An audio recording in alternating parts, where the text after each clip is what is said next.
For the name, if the babies they know me, I can't really repeat my names. If you don't know me, you can ask all of those there, they tell you my name. They are not shameful anyway. I love the names. They are really good. Until I'm here. So I love my names. They will help you. People who love them, hallelujah. Amen. Where you came from, they greeted you. So receive their greetings again. For 2 days I was talking to the church. This is the third and the last one.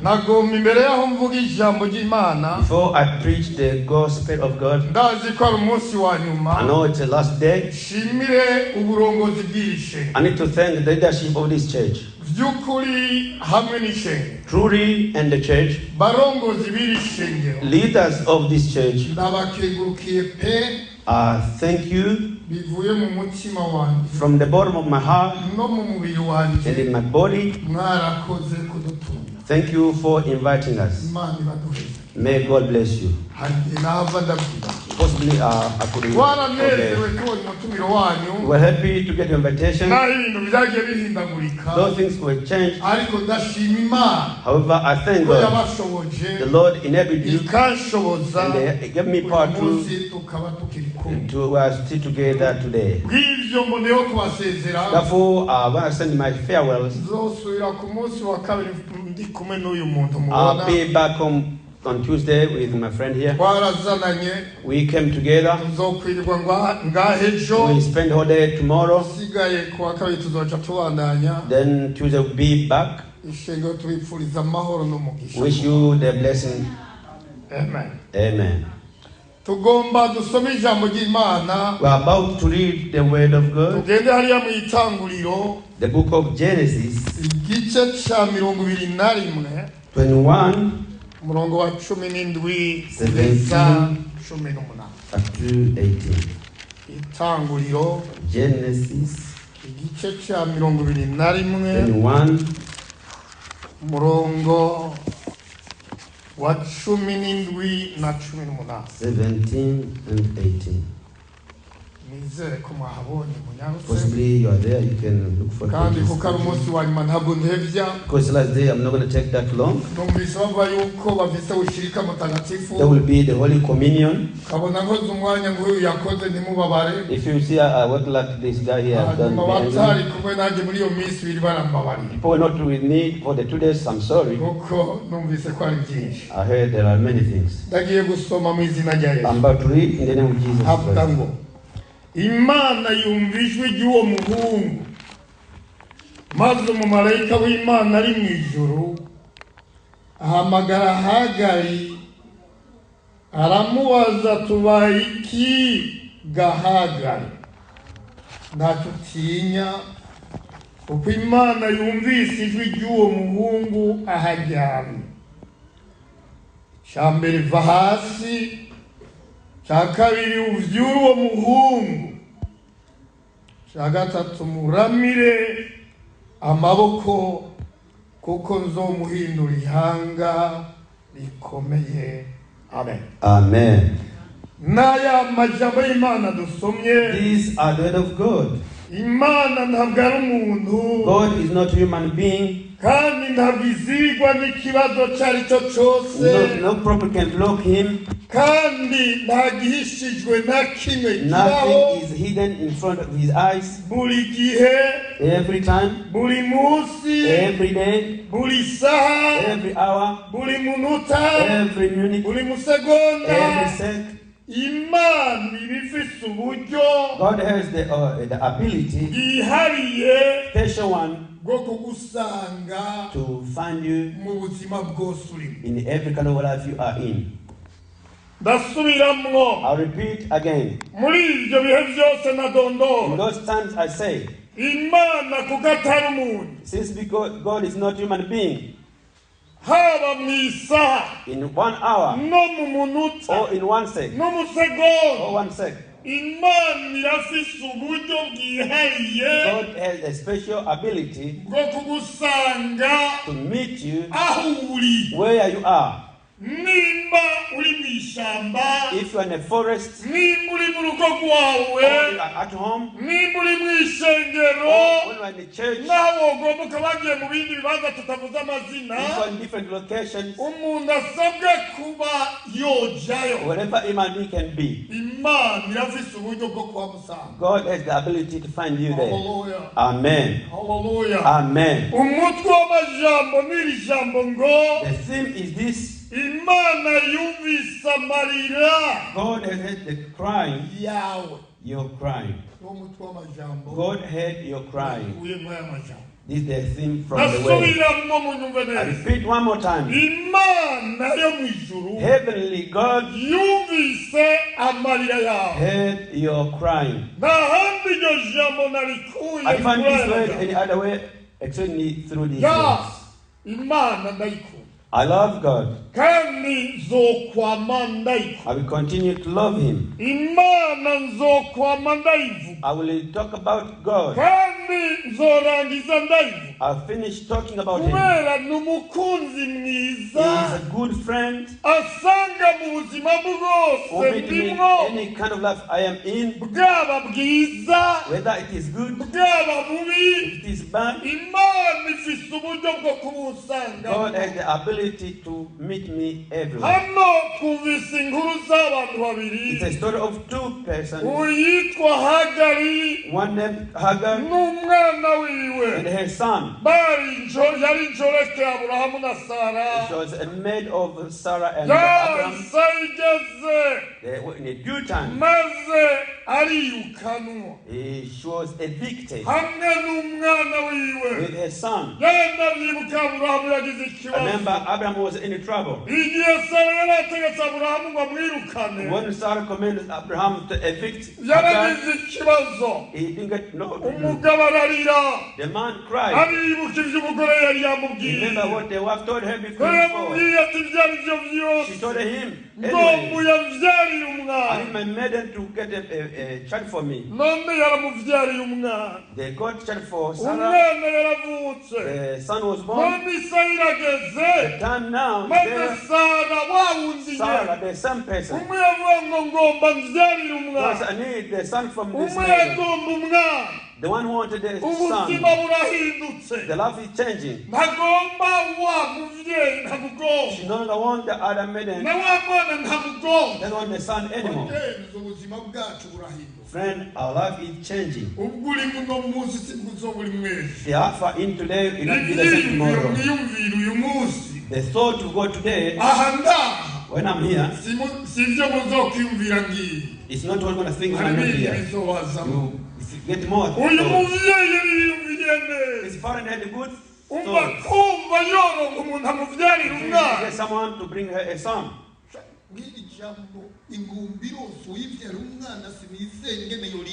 I don't know how the parent would sing. There is someone to bear a child for them. How do you dance? The life they can go in.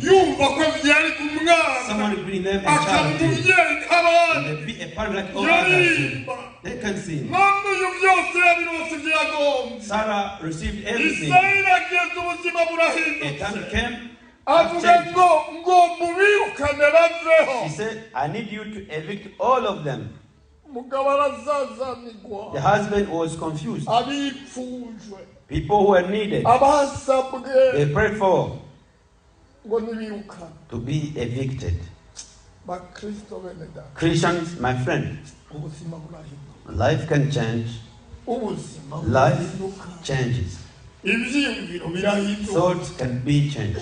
That's why I need to hold word of God.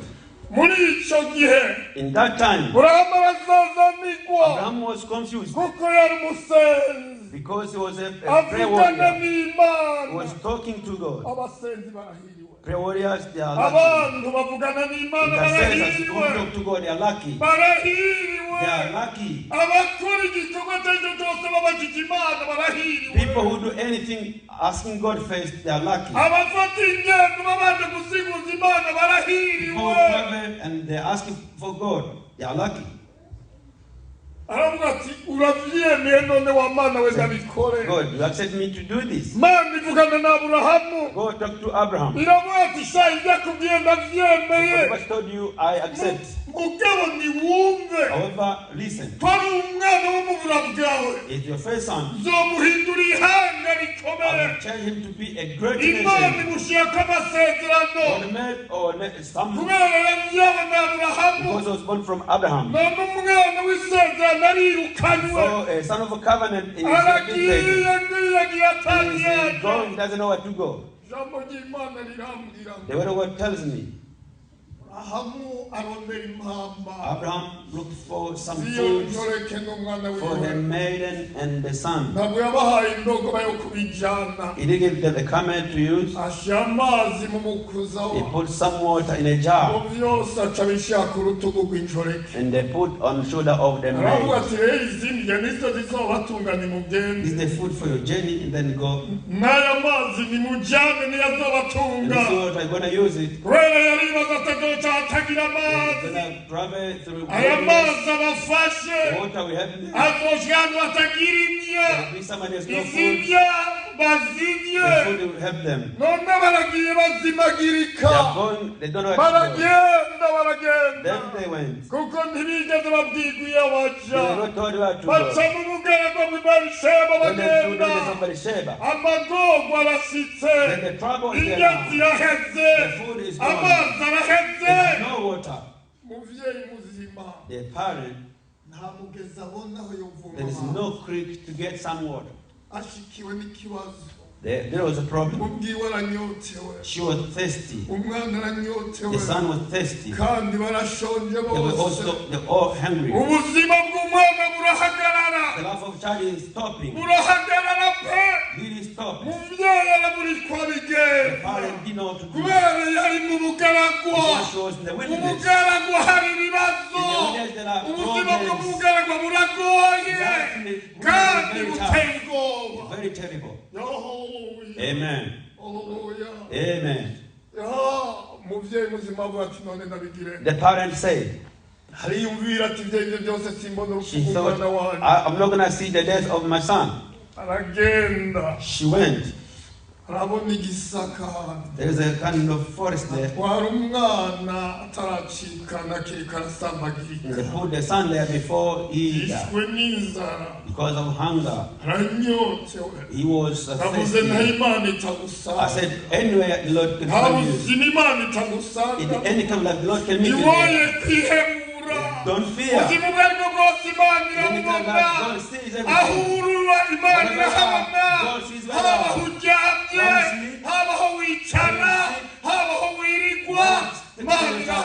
God knows. He put it in that bush. And then she ran away.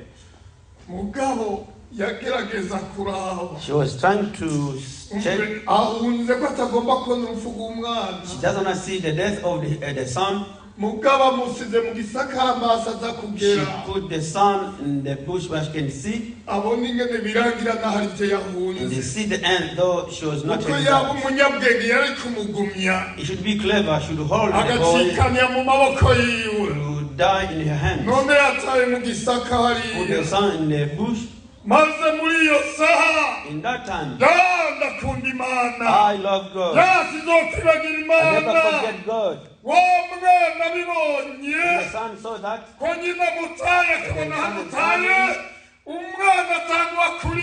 son started to cry. Cried very loudly. The voice went on by the sheep until there is a heaven there. God heard the cries of the son. The cries of the husband. No. The angel of God saw here. Many people say people here. The Bible says in heaven. aterera ijwi arahamagara Hagari ubaye iki? What's the matter to you, Hagari? Did you see any answer from Hagar? Did you see any answer? The Bible English, Swahili,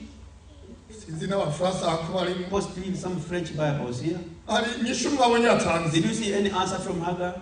Yabajijwe kubayiki was the matter with you. Umuntu muzima abagira ikibazo ntaci. Another person with a Nibyo kuri Hagari ntacyo yarabaye. There was no problem. Nothing, no problem then. There was a problem. He didn't give any answer. The answer, so there was no answer. Listen. Don't fear. See the love of God. Don't be afraid. So didn't give me the answer. Then she was comment the words here. Stand up. That's number one. To throw a son of covenant. Someone be great nation. A great nation. A great person. Someone who is respected person. But they throw him. Parents are getting children. Be careful. Don't throw a child of covenants. No. Follow me today. Someone got covenant from God. He can't die easily. No. If you trust the Lord is listening. If you tell when they work, God can hear. If you are sweetly or mopping the Lord, someone got covenant. He can't die easily. If they are sick, they can't die quickly.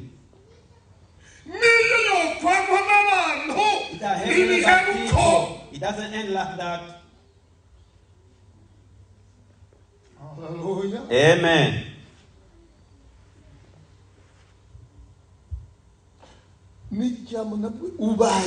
Gabriel, what's the matter? What's the matter?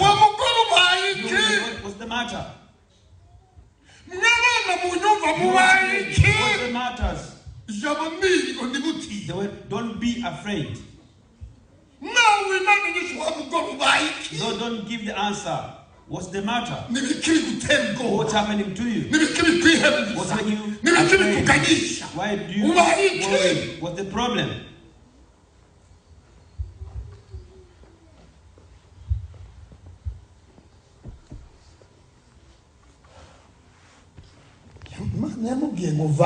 Go and stand up and make up your child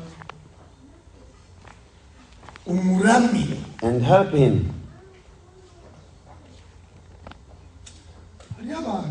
There are people that need to help. There are families of Christians that need help. That the men of God need to help those. That children can help. You stand up first.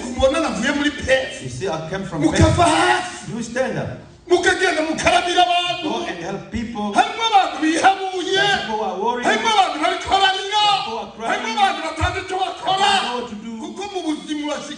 In life you go to a stage when it's hard, you can't find yourself. You don't see any friend. You don't see any relative. You think and they don't know what to do. That's what the Bible tells me. When I remember the covenant, no worries.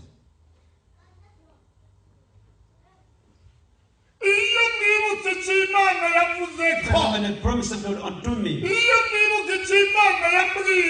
Lord told me. Tell me even why I'm here. No fear.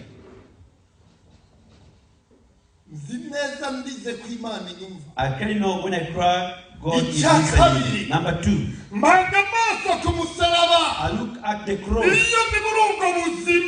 I'm that life. People are leaving me. I look at the cross. I check at the cross. And then the word just says, it's done. Hallelujah. Hallelujah. Amen. It's done.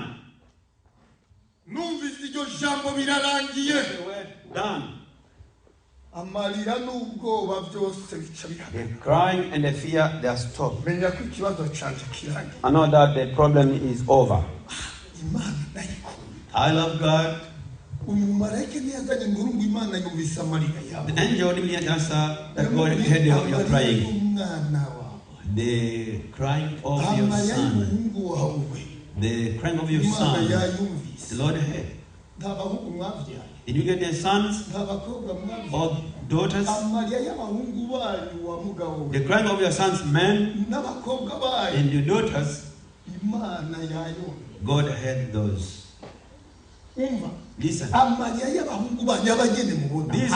These ones here. Your sons and daughters, those Lord heard. It's not that not why you are crying. Oh, I don't know what to do. Sometimes you try your best and in vain. You got impossible. Don't you cry in that case?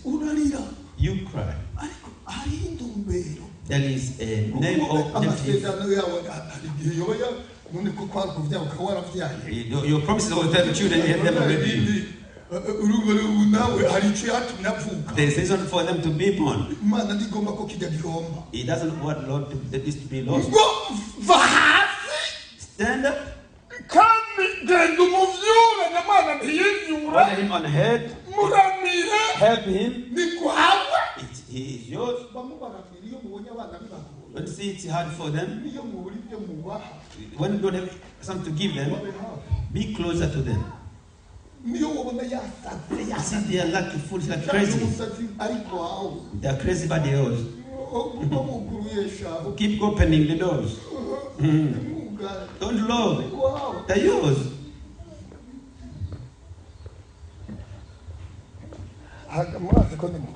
You know, I'm about to conclude because we can't make the Holy Communion late. If you want me to teach what couldn't do before, this is the word I'm asking you. Understand? God heard your crying. The reason you are crying, why you are worried. Don't worry. Don't cry, don't worry. Remember. Your promise. Look at the It's done.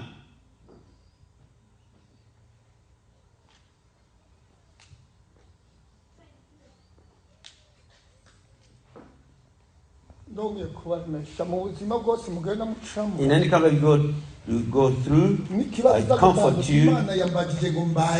The question when I go through, when I know what's the matter, the Lord asked it. Remember, tell him this is the problem here.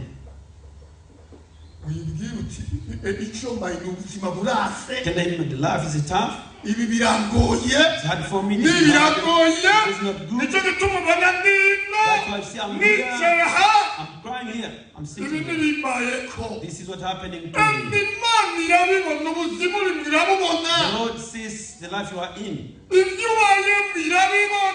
are going through, your reason to cry, God sees that. If God promises, these are the words. May God bless you. Don't fear. God heard your crying. From now, God heard your crying. Don't be afraid from today. Don't be confused.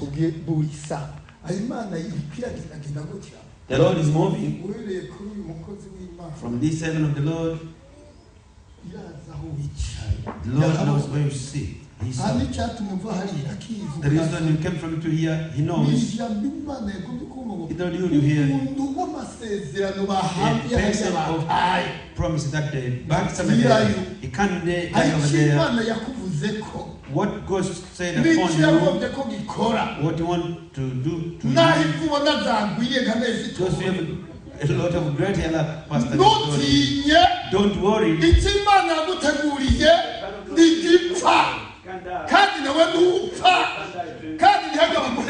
Don't allow people to say that is impossible. Who is speaking as a man of God in the holy place of God, you will see the Lord using you. That who can't believe in, they didn't expect. Don't cry.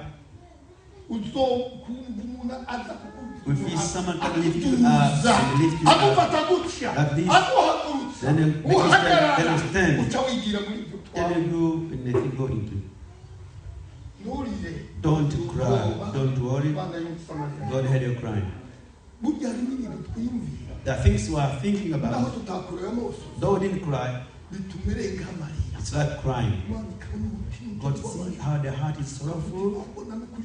He asks me to do this, I can do it.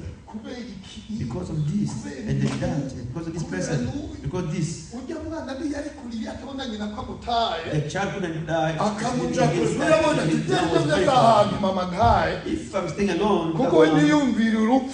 the son was not to think of the dead. No, the animal. Me crying. She can yes, no,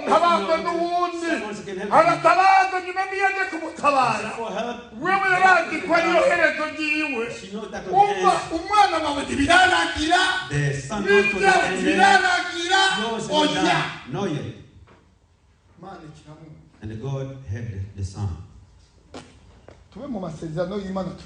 Stay the covenant with the Lord and remember, if people are living us, people of promises can't be left. No. People of promises can't be left. If you are people of promises, don't worry. I say again, don't worry. Don't fear. However, say what is the problem? Donna, say what is the problem? What's the matter? Man, say what is the problem? Number one is, what's the matter? What's the problem? You get me? What's happening? You women, what's happening? Parents, say what's the problem? If they say don't speak, when you ask him, say what is it? Church, say what is the matter? Did you hear me? Say what's the matter? I can tell you there is a matter there.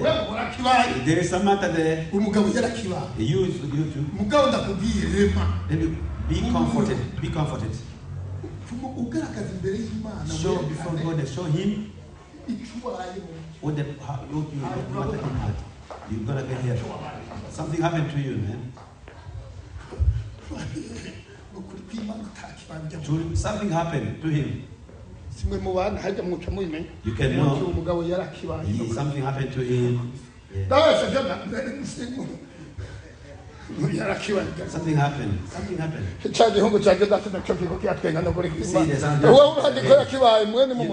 Pray for him. I'm finishing. If you see there's a matter, stand up. If you have a fear, stand up. There was a problem, there was a matter somewhere there. I can tell you, something happened to you. If you want, you can say, no, hey, something happened. If I'm lying, you tell me.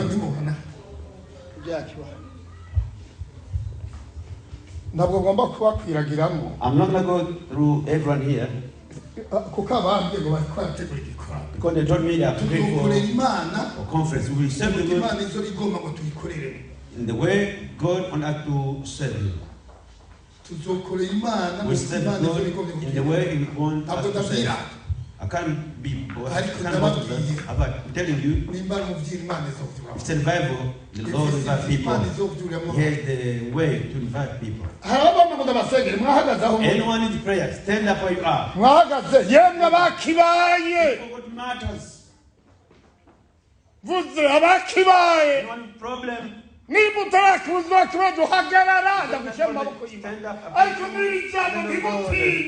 be afraid. You're crying. The crying of the parents.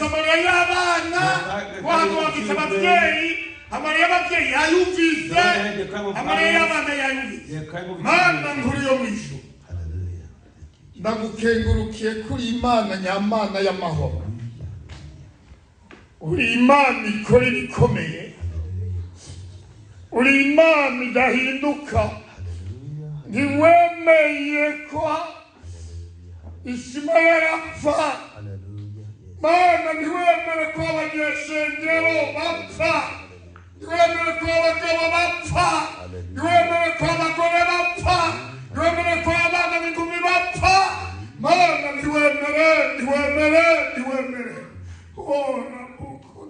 Moshirandara, Sharamu, Koriramu, Dirababa, Kora, Koriramu. Hey, Jesus. Tabara, Ugigo Gavando. Tabara, Kita Caravando. Tabara, Nico Zalavando.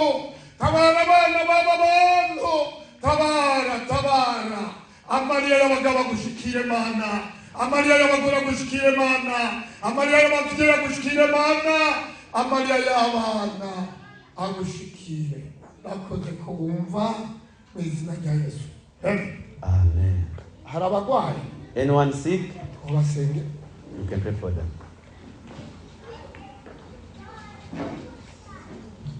Mugombe muhagare naho muri tafa. Stand where you are. You can pray for you. Where we say? Just believe. We say.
Oraho Mana yacu uri mu ijuru, turagushimiye isaha nziza, turagushimiye ijambo ryawe twumvise, ijambo ry'ububasha litwongera inkomezi, kuko Mana usubasha bwose, urumva amasengesho y'abantu bawe, urumva amarira y'abantu bawe Mwami, n'abahagaze imbere bagwawe Mwami turabasengeye mu izina rya Yesu Kristo. Usubasha bwo gukiza indwara, kandi ijambo ritubwira ngo naho twobana kwizera gutoya kungana akabuto ka sinapi, twobwira imisozi mirandu tukagwe mu kiyaga, mu izina rya Yesu Kristo. Duhagaze mu ijambo ryawe, duhagaze mu masezerano yawe, duhagaze mu macu utanga, tubwira imisozi y'indwara maze biranduke, abantu bagwe bazima, abantu bidegembye, abantu baje gutaha bara amahoro, bumva umunezero, bumvise ijambo ryawe. Ijambo ryawe rirakiza, ijambo ryawe rimara ubwoba mu izina rya Yesu, ijambo ryawe rimara amaganya, ijambo ryawe umunezero. Haleluya.